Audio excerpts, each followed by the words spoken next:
अस्सलाम वालेकुम गाइस, क्या हाल है आपके। आई होप आप सब ठीक होंगे। और आज हम हिस्ट्री ऑफ यूएसए के अंदर डिस्कस करेंगे। जो टॉपिक वो पहले मैंने लिख दिए हैं, उसके बाद हम उन टॉपिक्स की तरफ जाएंगे। तो आज हम पहले सीक्वेंस ऑफ टॉपिक्स देख लेते हैं, क्योंकि आखिरी जो टॉपिक्स कुछ बचे हैं वो आपस में बहुत ज़्यादा इंटरलिंक्ड हैं। तो क्वेश्चन किसी भी पर्सपेक्टिव से अगर आ जाता है तो वो आप इसी सूरत में you would be able to solve those question, अगर आपको वो सारी चीज़ों का आपस में लिंक पता होगा। तो आज हम जो पहले देख रहे हैं वो सीक्वेंस ऑफ टॉपिक्स देखेंगे।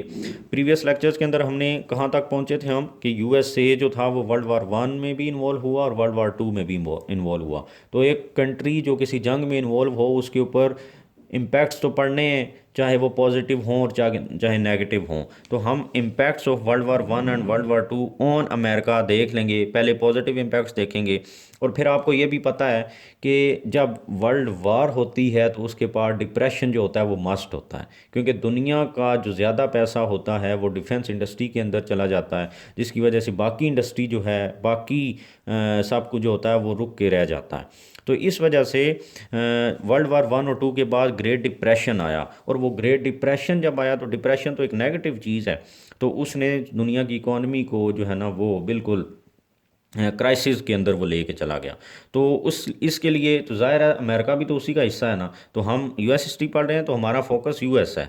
तो रीजंस ऑफ ग्रेट डिप्रेशन पहले हम देखेंगे, और फिर हम देखेंगे उसके इम्पैक्ट्स क्या पड़े इस ग्रेट डिप्रेशन के। तो वो नेगेटिव इम्पैक्ट्स होंगे किसके ऊपर, अमेरिका में। तो पॉजिटिव ये देखेंगे और नेगेटिव ग्रेट डिप्रेशन देखेंगे। नंबर 3, न्यू डील और अल्फ़ाबेटिक डील। जो तीसरी चीज़ है वो न्यू डील है। अब जब इम्पैक्ट्स पड़े यूएसए के ऊपर भी ग्रेट डिप्रेशन के, तो ज़ाहिर है उसकी इकॉनमी भी तो बैठ गई ना, उसकी इकॉनमी क्राइसिस में चली गई। तो उस क्राइसिस में से यूएसए को निकालने के लिए उनके प्रेसिडेंट आए थियोडोर रोजवेल्ट, और उन्होंने एक न्यू डील दी, और उस न्यू डील के ज़रिए वो उस क्राइसिस में से यूएसए को बाहर निकाल के लेकर आए। तो ये हमारा जो है सीक्वेंस ऑफ स्टडी होगा, जो आखिरी हमारे टॉपिक्स हैं। तो आज हम डिस्कस करेंगे impacts of world war 1 and 2 on America in positive manners. Positive perspective से देखेंगे कि वर्ल्ड वार 1 और 2 के क्या इम्पैक्ट्स पड़े यूएसए के ऊपर। तो नंबर 1 क्या है, पहला जो पॉजिटिव इम्पैक्ट है that is transfer of capital to USA. मैंने आपको बताया था कि यूएसए मिलिटरीली भी सपोर्ट कर रहा था, इसके अलावा लोन्स भी प्रोवाइड कर रहा था यूके और फ्रांस जो उसके अलाइज थे। तो अब अगर लोन्स प्रोवाइड कर रहा था तो वो फ्री में तो नहीं दे रहा था ना, तो वो इंटरेस्ट बेस्ड थे, तो वहाँ से पैसा कमा रहा था, क्योंकि यूके और फ्रांस का ज़्यादा पैसा जो था वो डिफेंस में लग रहा था। तो उनके पास बाकी पैसे तो नहीं थे कि वो बाकी सिस्टम भी चलाएं। तो वो सारा पैसा कौन दे रहा था, यूएसए, और वो इंटरेस्ट बेस्ड था। नंबर 1। Number 2, defence. अब वो कैपिटल कैसे ट्रांसफ़र हो रहा था कि डिफेंस का जितनी भी चीज़ें वो इंपोर्ट कर रहे थे वो अमेरिका से ले रहे थे, यूके और फ्रांस। तो अमेरिका की जो डिफेंस इंडस्ट्री थी वो क्योंकि डेवलप हुई हुई थी, तो अमेरिका अपनी डिफेंस सेल्स कर रहा था यूके और फ्रांस को। और आज भी आप देखें कि डिफेंस जो चीज़ें हैं, डिफेंस से रिलेटेड जो आपकी इंपोर्ट्स या एक्सपोर्ट्स होती हैं, तो वो कितनी ज़्यादा महंगी होती हैं। आप आज के जहाज़ देख लें, टैंक्स देख लें, या लेटेस्ट टेक्नोलॉजी जो भी है वो देख लें, वो कितनी महंगी है। तो उस वक्त भी यही चीज़ें थी। तो इस वजह से यूके और फ्रांस का जो बड़ी पावर थी यूरोप की, इनका ज़्यादा पैसा किधर जा रहा था, अमेरिका के अंदर ट्रांसफ़र हो रहा था। उसके बाद इंडस्ट्रियल रेवोल्यूशन भी आया इसी वर्ल्ड वार 1 और 2 की वजह से किसी हद तक अमेरिका में। किस तरह, जब यूके और फ्रांस की इंडस्ट्री तबाह हो रही थी क्योंकि वो जंग में थे, उनके पास पैसा नहीं था इंडस्ट्री के अंदर लगाने के लिए, तो क्या हुआ, यूएसए की जो एक्सपोर्ट्स थी ना उसकी डिमांड्स बहुत ज़्यादा बढ़ गई। उसकी डिमांड बढ़ गई यूके और फ्रांस में, या यूरोप में आप कह लें। तो जाहिर है चाहे वो जिस तरह की भी एक्सपोर्ट्स हों, वो कहाँ से जा रही थी, यूएसए से। तो यूएसए के अंदर सारा पैसा आ रहा था, तो वो पैसा कहाँ पर लग रहा था, यूएसए की इंडस्ट्री के अंदर। और इंडस्ट्री जो है वो बूस्ट हुई जा रही थी और बहुत ज़्यादा डेवलप हुई, एक्स्ट्रा ऑर्डनरी उसको फ़ायदे हुए।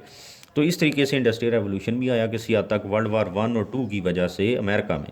Number 3, increase in exports. America की जो एक्सपोर्ट्स थी उनके अंदर बहुत ज़्यादा इंक्रीज़ आया। अब वो किस तरह आया, मैंने आपको बताया कि डिफेंस सपोर्ट कौन दे रहा था, यूके और फ्रांस को, अमेरिका। तो अमेरिका की जो एक्सपोर्ट्स थी डिफेंस रिलेटेड वो बहुत ज़्यादा बढ़ी। नंबर 1। नंबर 2, एग्रीकल्चर जब मुल्क के अंदर यूके और फ्रांस जंग में थे, तो सारी जो है वो पैसा डिफेंस में लग रहा था, तो एग्रीकल्चर के ऊपर कौन पैसा लगाता? मुल्क के पास अंदर तो था नहीं, बैंक्स में से सारे पैसे उधर लग गए, तो एग्रीकल्चर के ऊपर इन्वेस्टमेंट नहीं थी या काम ही नहीं कर रहा था कोई, तो एग्रीकल्चर तबाह हो गया। तो इस वजह से एग्रीकल्चर रिलेटेड जो इंपोर्ट्स थी यूके और फ्रांस की, वो भी कहाँ से हो रही थी? अमेरिका से। फिर टेक्नोलॉजी सारी इंपोर्ट हो रही थी अमेरिका से। जब लोन्स प्रोवाइड कर रहा था अगर कोई मुल्क यूके और फ्रांस को, तो वो कौन कर रहा था? वो भी अमेरिका ही था जो इंटरेस्ट बेस्ड लोन्स दे रहा था उनको। तो ये सारी सारी जो एक्सपोर्ट्स थी ये अमेरिका कर रहा था यूके और फ्रांस को। तो इस तरीके से इसकी एक्सपोर्ट्स के अंदर एक एक्स्ट्रा ऑर्डनरी ट्रिमेंडस जो है वो इंक्रीज़ आया, और वो बहुत बड़ा बेनिफिट था किसको? यूएसए को, वर्ल्ड वार 1 और वर्ल्ड वार 2 का। Number 4, hegemonic role in world organisations. World organisation चाहे वो इकोनॉमिकल थे, पॉलिटिकल थे, आपको पता है 1945 के अंदर जब यूएन बना, यूनाइटेड नेशंस, तो यूके और फ्रांस या बाकी जो यूरोपियन पावर्स थी, जर्मनी भी है जिनके अंदर, रशिया है, ये सारे जंग में थे। तो जब वो जंग में थे, तो अगर बाहर से कोई देख रहा था या फ़ायदा उठा रहा था इन सब चीज़ों का, तो वो यूएसए था। तो उस दौर में जब यूनाइटेड नेशंस बना, तो बाकी जो बड़ी पावर्स थी यूरोप की, वो अपने उस जंग के अंदर इंडल्ज हुई हुई थी। तो अमेरिका उस वक्त एक लीडिंग रोल प्ले कर रहा था इन ऑर्गेनाइजेशंस के बनने में, जिसकी वजह से आज तक अमेरिका का जो है वो हेजिमनिक रोल है या लीडिंग रोल है यूनाइटेड नेशंस के अंदर।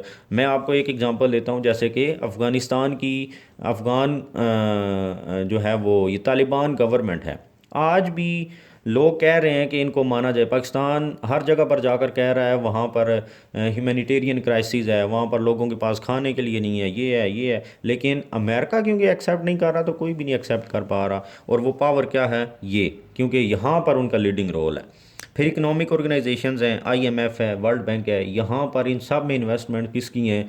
अमेरिका की सबसे पहले थी। और फिर आज भी अगर हमें आईएमएफ से लोन लेना पड़ता है, तो हम अमेरिका की तरफ देखते हैं कि वो एक्सेप्ट करे हमारी रिक्वेस्ट, तो हमें आईएमएफ या वर्ल्ड बैंक जो है वो लोन प्रोवाइड करें। तो ये चीज़ें हैं जो देखने वाली हैं, और आज तक उनका हेजिमनिक रोल है। फिर number 5, agreements among USA and UK.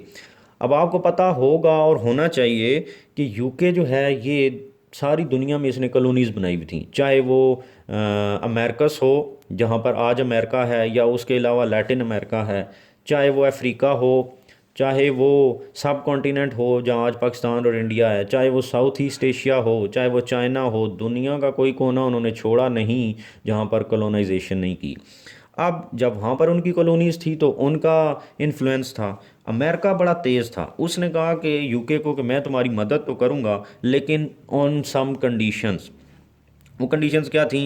Evacuation of UK colonies in the world, कि जहाँ जहाँ पर तुम्हारी कॉलोनीज़ हैं तुम उनको हाली करोगे तो फिर मैं तुम्हारी मदद करूँगा। अब उसको पता था कि जब ये हाली करेगा तो उनका कंट्रोल मैं ले लूँगा। तो अब इस कंडीशन के ऊपर सपोर्ट की ना यूएसए ने यूके की। तो अब जब यूएसए ने उन कॉलोनीज़ को खाली किया, इवैक्यूएट किया, तो उसका रिज़ल्ट क्या हुआ? यूएसए जो था वो एक बड़ी पावर थी उसके बाद, जिसने उनका कंट्रोल लेना था। ज़ाहिर है वो पावर किसी न किसी ने तो फिल करना था ना वो उस जगह को। तो इकोनॉमी, लेकिन यूएसए ने क्या किया?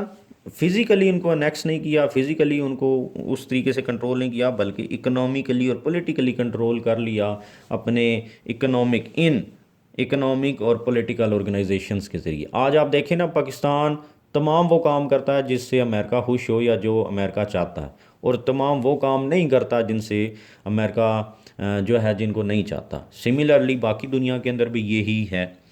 हाँ, आज ईरान हमारा हमसाया है और पाकिस्तान के अंदर एनर्जी क्राइसिस है। हम अमेरिका क्योंकि इजाज़त नहीं दे रहा, उसने सैंक्शंस लगाई हुई हैं ईरान के ऊपर, तो हम जाकर वो इतने दूर जाकर कतर से एलएनजी ले रहे हैं, और साथ हमारे हमसाया ईरान उसके वो एनर्जी से भरा हुआ है, हम वहाँ से नहीं ले रहे। तो ये हमारी मजबूरियाँ हैं। और मतलब हमारी क्या मजबूरियाँ, कहने का मतलब यह है कि ये हेजिमनिक रोल है या कंट्रोल है किसका? अमेरिका का।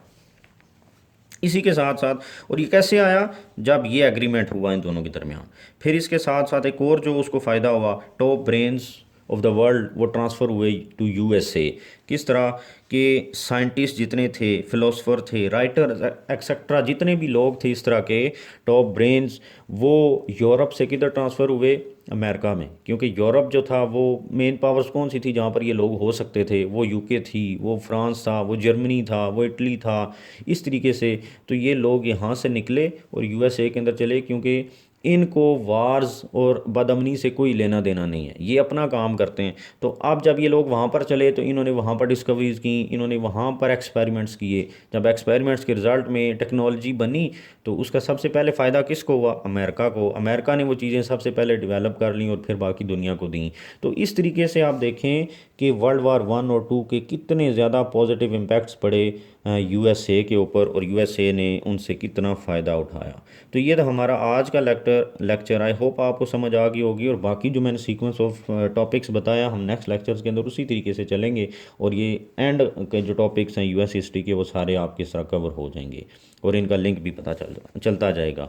अगर आपको मेरे लेक्चर समझ आ रहे हैं तो काइंडली मेरे चैनल को भी सब्सक्राइब कर दें और शेयर भी करें। Thank you very much.